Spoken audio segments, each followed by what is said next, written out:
नमस्कार और आपका स्वागत है। आज हम एक बहुत ज़रूरी स्रोत पर गहराई से बात करने जा रहे हैं। ये संकट के समय में मानवीय जुड़ाव के जो एकदम बुनियादी सवाल होते हैं ना, उनको छूता है। इसका शीर्षक है आपदा में मानवीय सहयोग का आह्वान। और ये पंजाब में जो हाल में बाढ़ आई और देश भर में जो मुश्किलें आती रहती हैं, उनको ध्यान में रखकर लिखा गया है।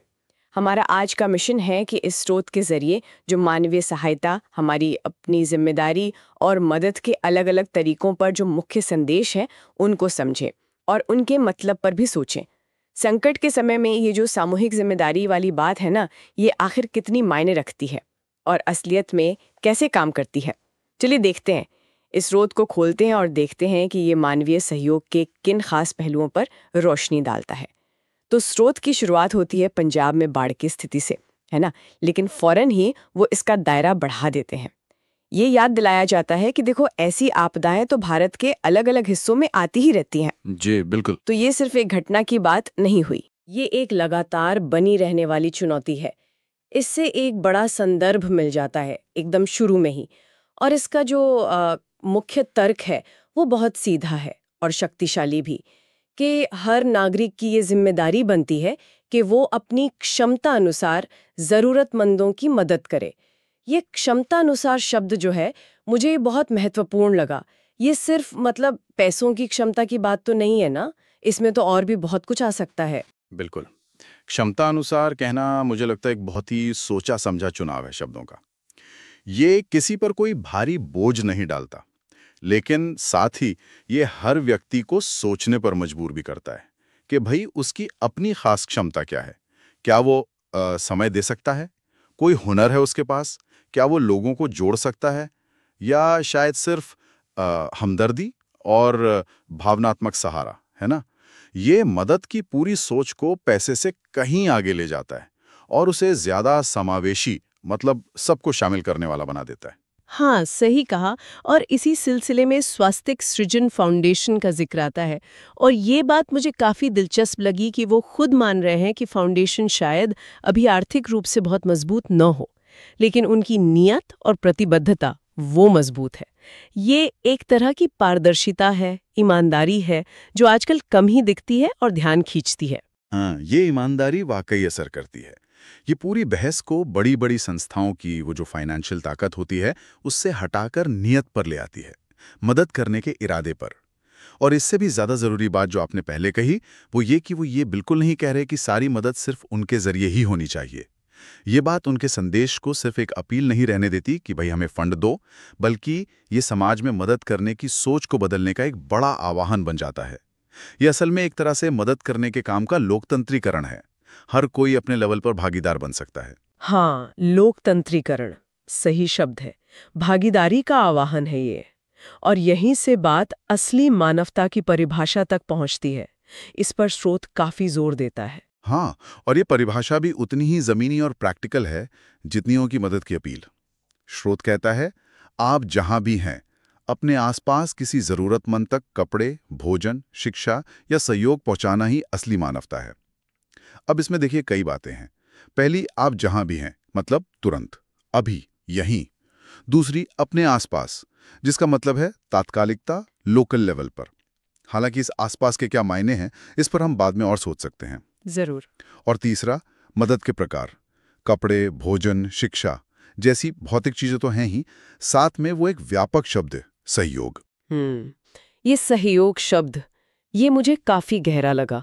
ये सिर्फ चीजें देने लेने का मामला नहीं है, है ना। है ना। इसमें एक रिश्ते की झलक है, आपसी जुड़ाव की।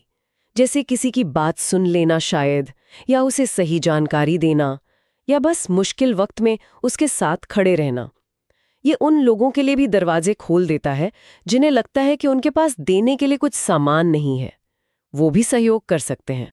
इन सब चीजों को समेट लेता है, जिन्हें अक्सर जो पारंपरिक मदद की परिभाषाएं होती है ना, उनमें नजरअंदाज कर दिया जाता है। और फिर आता है वो सूत्रवाक्य, मानवता सबसे बड़ा धर्म है।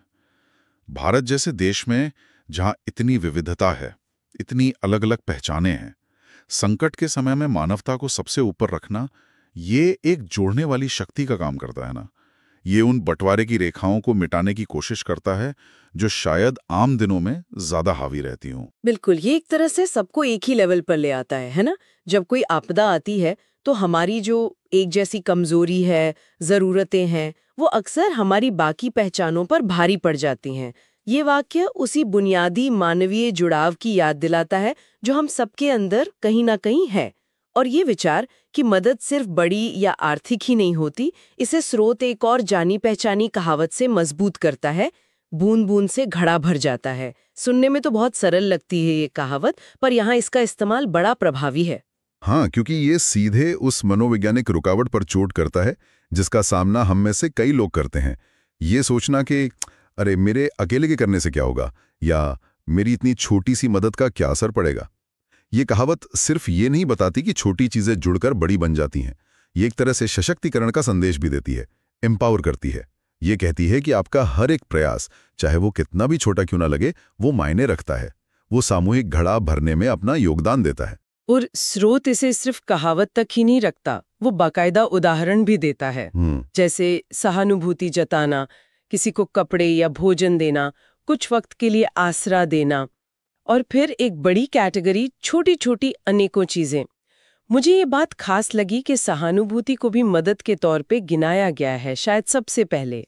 ये इशारा करता है कि मदद के पीछे की जो भावना है, वो जो नजरिया है, वो शायद चीजों से भी ज्यादा महत्वपूर्ण हो सकता है। निश्चित रूप से। यहाँ गैर भौतिक सहायता पर साफ जोर है। सहानुभूति सिर्फ किसी के लिए बुरा महसूस करना भर नहीं है, ये उसके दर्द को समझने और उससे जुड़ने का एक प्रयास है जो अपने आप में बहुत बड़ा सहारा हो सकता है।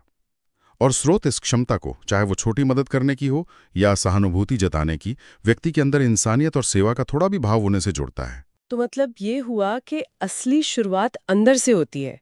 मदद करने की इच्छा, वो सेवा का भाव, अगर वो जरा सा भी है तो फिर एक्शन चाहे छोटा हो या बड़ा, वो अपने आप हो जाता है। तो ये सिर्फ कुछ करने के बारे में नहीं है, बल्कि खास तरह का इंसान होने के बारे में भी है ना, जिसकी अंदरूनी प्रेरणा उसे दूसरों की तरफ ले जाती है। बिल्कुल, ये उस अंदर के भाव को जगाने और उसे सींचने की बात करता है। और इस नजरिए से देखें तो मदद करना हर किसी के लिए संभव हो जाता है, चाहे उसके पास कितनी भी दौलत हो या ना हो। किसी से प्यार से बात कर लेना, किसी के साथ अपना खाना बांट लेना, या किसी अजनबी को थोड़ी देर के लिए अपनी छत दे देना, ये सब उसी असली मानवता के दायरे में आ जाते हैं। ये वाकई मदद की परिभाषा को बहुत मानवीय और सुलभ बनाता है सबके लिए। अच्छा, अब स्रोत वापस स्वास्तिक सृजन फाउंडेशन की बात पर आता है और उनकी प्रतिबद्धता दोहराता है। हाँ, वे अपनी प्रतिबद्धता जाहिर करते हैं कि वे ईमानदारी और पारदर्शिता के साथ काम करेंगे, देश और समाज के हर हिस्से में जहां भी आपदा या कठिनाई आए, अपनी क्षमता अनुसार योगदान देते रहेंगे। यहाँ फिर से ईमानदारी और पारदर्शिता पर जोर देना ये बहुत महत्वपूर्ण है, खास तौर पे सहायता और दान के क्षेत्र में, जहाँ विश्वास ही सब कुछ होता है ना। अक्सर हम सुनते ना कि फंड का सही इस्तेमाल नहीं हुआ या पारदर्शिता की कमी थी, तो इस पर जोर देना ऐसा लगता है जैसे वो जो लोग दान देना चाहें उनकी चिंताओं को पहले से ही समझ रहे हैं और जवाब दे रहे हैं। एकदम सही कहा आपने।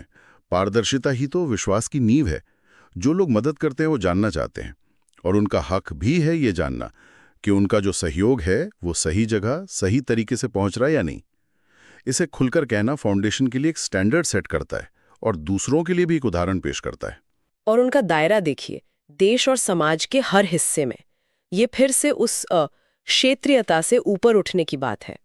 ये याद दिलाता है कि जरूरत कहीं भी पैदा हो सकती है और हमारी जिम्मेदारी सिर्फ हमारे अड़ोस पड़ोस तक ही सीमित नहीं है। ये वाकई एक बहुत व्यापक दृष्टिकोण है, हमारी साझा जिम्मेदारी की याद दिलाता है। और फिर अंत में वे अपनी वेबसाइट swasthsrijan.org और व्हाट्सएप नंबर 9718346691 भी देते हैं।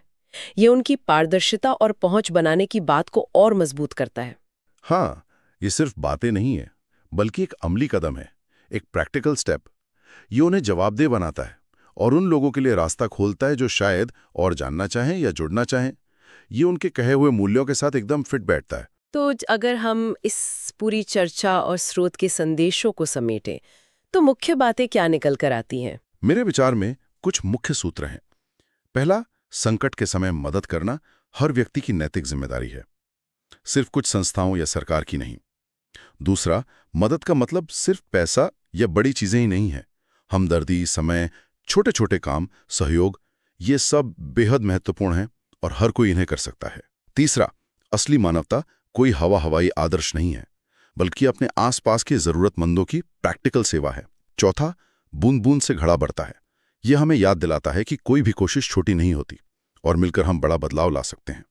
और आखिर में, सहायता के काम में ईमानदारी और पारदर्शिता सिर्फ अच्छे गुण नहीं है, बल्कि विश्वास और प्रभावशीलता के लिए जरूरी शर्तें हैं। ये स्रोत एक तरह से व्यक्तिगत एक्शन और नैतिक संगठनात्मक व्यवहार दोनों का आह्वान करता है। बहुत अच्छी तरह से आपने इसे समेटा। ये स्रोत वाकई हमें मानवीय सहयोग के कई अहम पहलुओं पर सोचने को मजबूर करता है, व्यवहारिक भी और भावनात्मक भी। और अब अंत में एक विचारणीय प्रश्न। ये स्रोत बार बार जोर देता है कि हमें अपने आसपास के जरूरतमंदों की मदद करनी चाहिए, जहां भी हम हैं वहीं। लेकिन आज की इस हाइपर कनेक्टेड दुनिया में, ये जो डिजिटल दुनिया है, इस आसपास का असली मतलब क्या है? क्या ये सिर्फ हमारी भौगोलिक नज़दीकी तक ही सीमित है, या फिर हमारी जानकारी का दायरा जो हमें मीडिया और इंटरनेट से दूर दराज के लोगों की ज़रूरतों से भी जोड़ता है, क्या वो हमारे आसपास को फैला देता है? हम अपनी जिम्मेदारी का संतुलन कैसे बिठाएं? वो मदद जो हम सीधे अपने हाथों से अपने लोकल समुदाय में कर सकते हैं, और वो समर्थन जो हम दूर बैठे उन लोगों या बड़े राहत अभियानों को दे सकते हैं जिनके बारे में हमें पता चलता है। इस वैश्विक गांव में हमारी पहली जिम्मेदारी कहाँ है? ये एक ऐसा सवाल है जिस पर इस स्रोत को पढ़ने और हमारी इस बातचीत के बाद शायद हम सब सोच सकते हैं